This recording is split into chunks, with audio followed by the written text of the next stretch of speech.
வணக்கம் நண்பர்களே. இன்றைக்கி வீடியோவில் MSQ Pro 4K மீடியா பிளேயரில் நம்ம கோஆக்சியல் அவுட்டு எடுப்போம் பார்த்தீங்களா, அதுக்கு கேபிள் வந்து நம்மளே எப்படி ரெடி பண்ணுறதுன்னு இந்த வீடியோவில் பார்க்க போகிறோம். இது கண்டிப்பாக வந்து இந்த மீடியா பிளேயரை யூஸ் பண்ணுறவங்களுக்கு இந்த வீடியோ கண்டிப்பாக உதவும். வாங்க வீடியோக்குள்ளே போகலாம். அதுக்கு தேவையான பொருட்கள் வந்து இதுக்கு நான் ஒரு 1.5 மீட்ரு மோனோ சீல்டு ஒயர் வாங்கியிருக்கேன். மோனோ சீல்டு ஒயர்னால் கடையில் கிடைக்கும், நீங்கள் கேட்டு பாருங்கள். அப்படி இல்லைனாலும் நீங்கள் இந்த மாதிரி சீல்டு ஒயர் கூட வாங்கிக்கலாம், ஒன்றும் பிரச்சனை இல்லை. இந்த மாதிரி சீல்டு ஒயர் வாங்கினீங்கன்னா இந்த 2 ஒயரும் வந்து ஒன்றா இணைச்சி பற்ற வைக்கணும். இந்த வெள்ளையும் சிகப்பு ஒன்றா இணைச்சி பற்ற வைக்கணும். இது வந்து கிரவுண்டாக யூஸ் பண்ணணும். இப்போ நான் வந்து மோனோ சீல்டு ஒயர் 1.5 மீட்டர் வாங்கியிருக்கேன். அடுத்து 3.5 mm மோனோ பின்னு.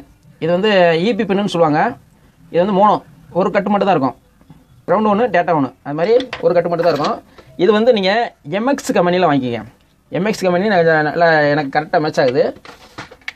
இப்போ எங்கள் ஊரில் MX கிடைக்குது, உங்கள் ஊரில் எது குவாலிட்டியாக இருக்கோ அதை வாங்கிக்கங்க. நீங்கள் சாதா வாங்கினீங்கன்னா ஒரு டிஃப்ரெண்ட் என்ன வருதுன்னா, இது வந்து சாதா பின்னு. இதில் பார்த்தீங்கன்னா இதுக்கு பார்த்தீங்கன்னா கொஞ்சம் பின்னு நீளமாக இருக்குது பார்த்தீங்களா, அதனால் கொஞ்சம் சரியாக காண்டிட்டு வந்து கிடைக்காம இது ஃபுல்லாக தள்ள முடியாது, லேசாக இழுத்து வைக்கிற மாதிரி இருக்கும். இதுனா கரெக்டாக பெர்ஃபெக்டாக அந்த இந்த ஹோல்ஸ்க்கு கரெக்டாக செட் ஆகும். நீங்கள் இப்போ இந்த ஹோல்ஸில் கரெக்டாக செட் ஆகும். அது மாதிரி ஒரு பின் வாங்கியிருக்கேன். அடுத்து RCA பின்னு, இதுவும் MX தான். இந்த பார்த்தீங்களா MXன்னு போட்டிருக்கோம். இதே கம்பெனி உங்கள் இதில் கிடைக்குதான்னு பார்த்து வாங்கிக்கிங்க. MX இது நல்ல கிரிப்பாக இருக்கும். இந்த பின்னு இதை 2 வாங்கிக்கிங்க, அவ்வளோதான். நான் கனெக்ஷன் கொடுக்குற மாதிரி நீங்கள் கொடுத்துக்குங்க. ஃபஸ்ட்டு ஒரு பின்னை கனெக்ஷன் கொடுப்போம். எப்போயுமே இந்த பின்னு கனெக்ஷன் கொடுக்குறதுக்கு முன்னாடி இந்த மூடியை வந்து ஃபஸ்ட்டு நீங்கள் அந்த வயர்களை சொருகி வச்சுக்கணும். ஏன்னா மறந்துடுவோம், சில நேரத்தில் மறந்துட்டோம்னா இது பற்ற வச்சு முடிஞ்ச முன்னாடி இந்த மூடியை வந்து போட முடியாது. அதனால் முதல்ல அந்த மூடியை போட்டு வச்சுக்கோங்க. இப்போ அடுத்து இந்த சீல்டு வயரை லேசாக சீவிக்கலாம். லேசாக அமுக்கினீங்கன்னா அந்த சீல்டு விட்டுட்டு அந்த ஸ்லீவ் மட்டும் தனியாக வந்துடும். இப்போ இதை வயரை பிரித்து விட்டுக்கலாம். இப்போ இது கிரவுண்டு, இது டேட்டா, அந்த மாதிரி தான் பற்ற வைக்கணும். இப்போ ஃபஸ்ட்டு வந்து இந்த சீல்டு இருக்குல்ல, அதை மட்டும் கொஞ்சம் குறைச்சிக்கங்க. குறைச்சிக்கிட்டு இந்த டேட்டா வயரை சீவிட்டுக்குங்க. சீவிட்டு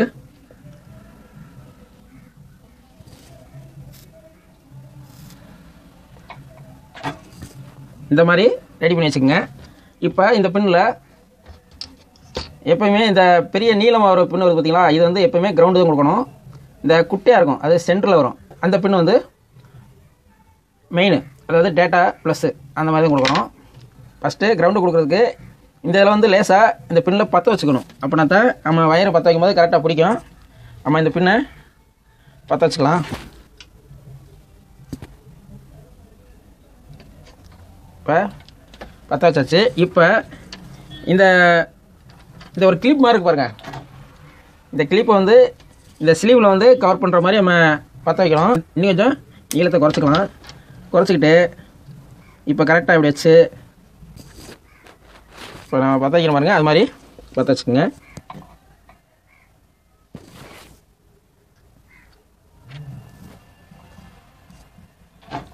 பற்ற வச்சாச்சு. இப்போ இதை அப்படியே வச்சு இப்போ நோஸ் பிளேயர் வச்சு லேசாக இந்த பின்னை வளைச்சிக்கிட்டுக்குங்க. அப்படின்னா தான் இந்த வயரை கிரிப்பை பிடிச்சிக்கிறோம். அந்த பின்னு லூஸ் கண்டக்ட் எதுவும் ஆகாது. நம்ம எப்படி யூஸ் பண்ணாலும் லூஸ் கண்டக்ட் ஆகாமல் பிடிச்சிக்கிறோம். இப்போ அடுத்து ஒன்று பண்ணணும். என்னென்னா, ஒரு டேப் ரோல் எந்த கலர் வேணாலும் நீங்கள் எடுத்துக்கங்க. அந்த டேப் ரோலில் லேசாக கொஞ்சம் டேப்பை பாதியை கிழிச்சிக்குங்க. பாதியை கிழிச்சி வச்சுக்கிட்டு இதை கரெக்டாக இந்த பின்னு பற்ற வச்சோம்ல, அதை கவர் பண்ணி அந்த டேப்பை சுற்றிடுங்க.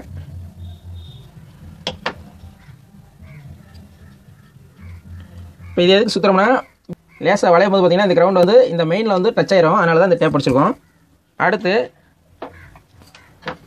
இந்த டேட்டா ப்ளஸ்ஸு பின்னு இருக்குல்ல, அதை பற்ற வைக்கிறேன். ஃபஸ்ட்டு பற்ற வச்சுக்கிட்டு இப்போ இந்த மாதிரி ஒரு ஸ்லீவ் எடுத்துக்கங்க. அந்த ஸ்லீவை இந்த ப்ளஸில் சொருகிக்கணும். கொஞ்சம் உயரத்தை குறைச்சிக்கலாம். குறைச்சிக்கிட்டு இதை லேசாக அப்படி மறைச்சி வச்சுக்கிட்டு இதை பற்ற வைக்கணும். இது கவனமாக செய்யணும், இல்லைன்னா கையை சுட்டுறோம்.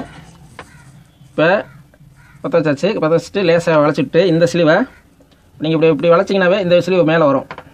நீங்கள் இதை இப்படியே வளைச்சி விட்டிங்கன்னா கரெக்டாக அந்த ஸ்லீவ் வந்து பற்ற வச்சோம்ல அந்த இதில் போய் நுழைஞ்சிடும். இப்போ நுழைஞ்ச முன்னாடி நீங்கள் இதை லேசாக அயனை வச்சிங்கன்னா அப்படியே அந்த ஸ்லீவ் வந்து சுருங்கிக்கிறோம். இப்போ வந்து ஒன் சைடு ரெடி, அவ்வளோதான். இப்போ எந்த ஷார்ட் ஆகாது. நம்ம வந்து கிரவுண்டையும் கவர் பண்ணிட்டோம், நம்ம டேட்டா ப்ளஸையும் கவர் பண்ணிட்டோம். இப்போ எந்த பிரச்சனையும் இல்லை, நல்லா ஸ்ட்ராங்காக இருக்கும். இப்போ இந்த மூடியை போட்டுடலாம். இதை அப்படியே இந்த மூடியை போட்டு நீங்கள் மூடிக்கலாம். இப்போ ஒன் சைடு பின்னு ரெடி. இப்போ இந்த சைடு அதே மாதிரி நம்ம இந்த பின்னை ஜாயின் பண்ணணும். இப்போ அதுக்கும் அதே மாதிரி நான் சொன்ன மாதிரி மறக்காமல் இந்த ஃபஸ்ட்டு இந்த மூடியை இந்த வயருக்குள்ளே ஃபஸ்ட்டு சொருகிங்க, அப்படின்னா தான் நம்மளுக்கு ஈஸியாக இருக்கும். இப்போ அதே மாதிரி இந்த பின்னை நம்ம பற்ற வச்சுக்கலாம்.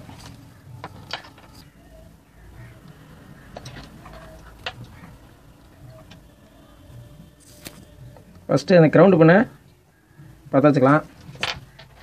அடுத்து இந்த ப்ளஸ்ஸை வந்து நம்ம ரெண்டு வழியில் பற்ற வைக்கலாம். ஒன்று இந்த வயரை உள்ள வரை விட்டு இந்த ஹோல்ஸ் இருக்குது பார்த்திங்களா, இந்த இடத்துலையும் பற்ற வைக்கலாம். இல்லை இந்த முன்னாடியே கூட பற்ற வைக்கலாம். எப்படி வேணாலும் நம்ம பற்ற வச்சுக்கலாம். இதை பற்ற வைக்கிறதுக்கு முன்னாடி லேசாக இந்த பின்னை மட்டும் லேசாக சுரண்டி விட்டுக்குங்க. அப்படின்னா தான் வந்து அந்த லெட்டு வந்து நம்ம பற்ற வைக்கிறது பிடிக்கும். அதனால் ஃபஸ்ட்டு பற்ற வச்சுக்கிட்டு ரெடியாக வச்சுக்கலாம்.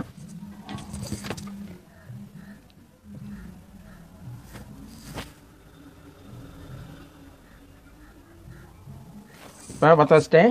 இப்போ வந்து நம்ம இந்த வயரை சீவிக்கலாம்.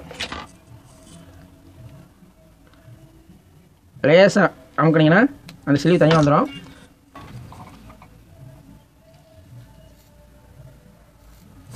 வயரை பற்ற வச்சுக்கலாம். இப்போ நான் ஏற்கனவே சொன்ன மாதிரி கரெக்டாக ஃபஸ்ட்டு வந்து இந்த கிரவுண்ட் ஒயரை உள்ளே விட்டு கரெக்டாக இந்த ஃபஸ்ட்டு அந்த பாடி இருக்குல்ல, அந்த பாடியில் பற்ற வச்சோம்ல அந்த இடத்துல கவர் ஆகிற மாதிரி நம்ம பற்ற வைக்கணும். நீளம் அதுக்கு தகுந்த மாதிரி வேணால் குறைச்சிக்கங்க. ஃபஸ்ட்டு கிரவுண்டை பற்ற வச்சுக்கலாம்.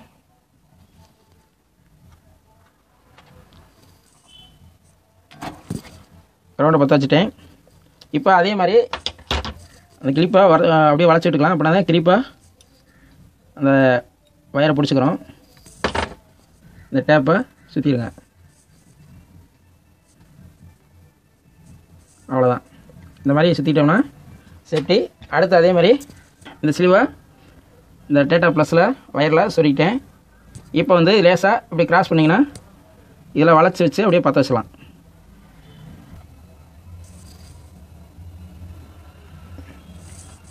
இப்போ டேட்டா ப்ளஸை பற்ற வச்சிட்டேன். இப்போ இந்த ஸ்லீவை சொருகி விட்டுங்க, அவ்வளோதான்.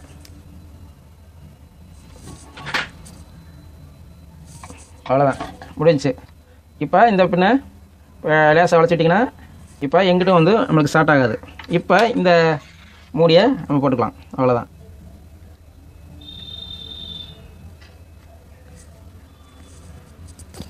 அவ்வளோதான், முடிஞ்சிச்சு. இப்போ பின்னு ரெடி ஆயிடுச்சு. இப்போ பார்த்தீங்கன்னா ஒரு சைடு மோனோ இபி பின்னு, இபினா இயர்ஃபோன், அதான் அதோட மீனிங்கு. அது வந்து 3.5 mm இந்த பின்னு. இது வந்து ஆர்சிஏ பின்னு. இது மாதிரி பின்னு ரெடி பண்ணியாச்சு. இப்போ வந்து இந்த பின்னு கரெக்டாக வேலை செய்தானே நம்ம ஃபஸ்ட்டு ஒரு மீட்டரில் செக் பண்ணணும். செக் பண்ணுறதுக்கு மீட்டரில் இந்த பசர் மோடில் வச்சுக்கோங்க. வச்சுக்கிட்டு ஃபஸ்ட்டு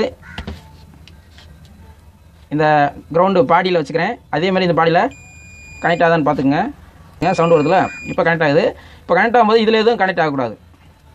இப்போ கரெக்டாக இருக்குது. அதே மாதிரி இந்த டேட்டா ப்ளஸ் பின்னில் வச்சுக்கிட்டு அதே மாதிரி இந்த ப்ளஸ் பின்னில் வச்சோம்னா கனெக்ட் ஆகணும். இதில் அதே மாதிரி கனெக்ட் ஆகக்கூடாது, இதில் மட்டும் தான் கனெக்ட் ஆகும். இப்போ இந்த பின்னு ரெடி. இப்போ இந்த பாக்ஸுக்கு நீங்கள் இப்படி போட்டிங்கன்னா கரெக்டாக உட்காரும். இந்த பாருங்கள், சேம் உட்காந்து பார்த்தீங்களா, அது மாதிரி உட்காந்துரும். இதை வந்து நீங்கள் உங்களோட ஆம்பிளிஃபையர் கோஆக்சியல் இன்புட்டில் கொடுத்தோம்னா இது உங்களுக்கு இதிலேருந்து கோஆக்சியல் அவுட் வழியே வந்துடும். அது நீங்கள் ஆம்பிளிஃபையரில் நீங்கள் யூஸ் பண்ணிக்கலாம்.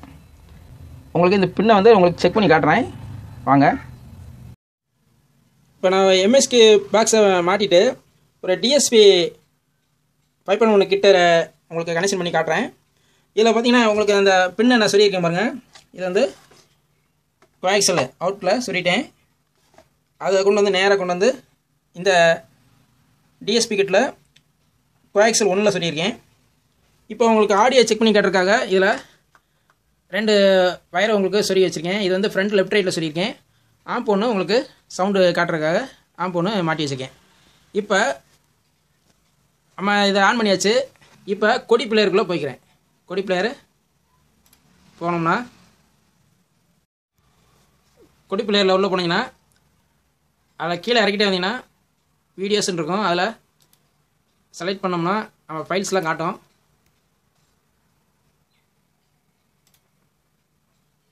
அதில் ஃபஸ்ட்டு உங்களுக்கு டால்பி டிஜிட்டல் 5.1 உங்களுக்கு செக் பண்ணி காட்டுறேன். இப்போ ஒரு டால்பி டிஜிட்டல் 5.1 வீடியோவை உங்களுக்கு செக் பண்ணி காட்டுறேன். இப்போ நான் இதை செக் பண்ண போகிறேன். இதில் பார்த்தீங்கன்னா என்ன கண்டென்ட்னு பாருங்கள், 5.1 டால்பி.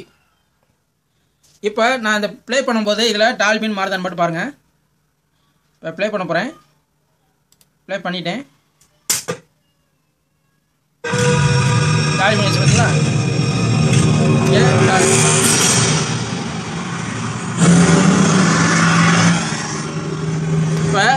இப்போ கவனிங்க, அவங்க பேசுவாங்க பாருங்க. இப்போ பேசுகிறாங்க பார்த்தீங்களா, சவுண்ட் எது கேட்கல பாருங்க. இப்போ நான் அதை சென்டருக்கு மாற்றி கொடுக்குறேன். பெற முடியாது கோட்பாடு ரீதியா வாய்ஸ் பேசுறது கேட்குங்களா பார்த்தீங்களா.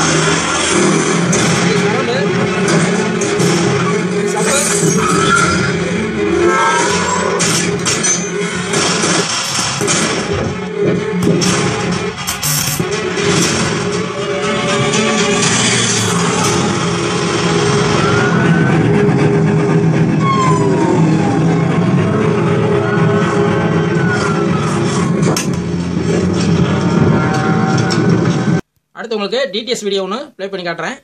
இது பார்த்தீங்கன்னா டிடிஎஸ் கண்டென்ட் தான். டிடிஎஸ்னு இருக்கா. இப்போ அந்த இது ப்ளே பண்ணும்போது இந்த டிஸ்பிளேல டிடிஎஸ்னு மாறுதான்னு பாருங்கள். நான் ப்ளே பண்ணுறேன். ப்ளே பண்ணிட்டேன்.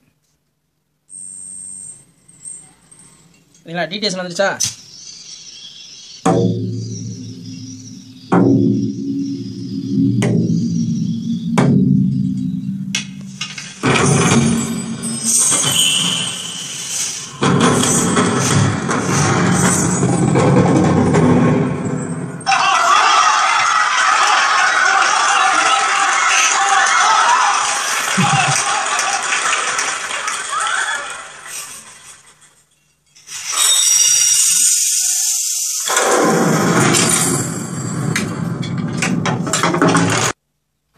இப்போ நான் உங்களுக்கு கொடி பிளேயரில் உங்களுக்கு ப்ளே பண்ணி காட்டியிருக்கேன். இதில் பார்த்தீங்கன்னா நிறைய நண்பர்கள் என்ன சொல்கிறீங்கன்னா, எனக்கு டால்பி வேலை செய்யுது, டிடிஎஸ் வேலை செய்யலை, டிடிஎஸ் வேலை செய்யுது, டால்பி வேலை செய்யலை. சில நண்பர்கள் எதுவுமே வேலை செய்யலை, எனக்கு அவுட்புட் வரல அப்படிங்கிறீங்க. அது நான் ஏற்கனவே வீடியோஸ் வந்து செட்டிங்ஸ் பற்றி போட்டிருக்கேன், ஒரு 4 வீடியோ. அதை கொஞ்சம் ஸ்கிப் பண்ணால் பாருங்கள், உங்களுக்கு புரியும். அது இல்லாமல் இப்போ லேட்டஸ்ட்டாக வர பாக்ஸில் சில பாக்ஸில் பார்த்தீங்கன்னா ஆடியோ கட்டாய் வருதுன்னு சொல்கிறீங்க Spdif ஐப்பில். அது வந்து சில பாக்ஸில் அந்த மாதிரி கம்ப்ளைண்ட் இருக்குது. அது வந்து பாக்ஸ் நம்ம செக் பண்ணி தான் வாங்கணும். அவ்வளோதான் நண்பர்களே. இந்த மாதிரி நம்ம எம்எஸ்கி பாக்ஸுக்கு நம்மளே வந்து கோஆக்சியல் கேபிளை ரெடி பண்ணிக்கலாம். நண்பர்களே, இந்த வீடியோ உங்களுக்கு பிடிச்சிருந்தா லைக் பண்ணுங்கள். மீண்டும் ஒரு நல்ல வீடியோ சந்திப்போம். நன்றி, வணக்கம்.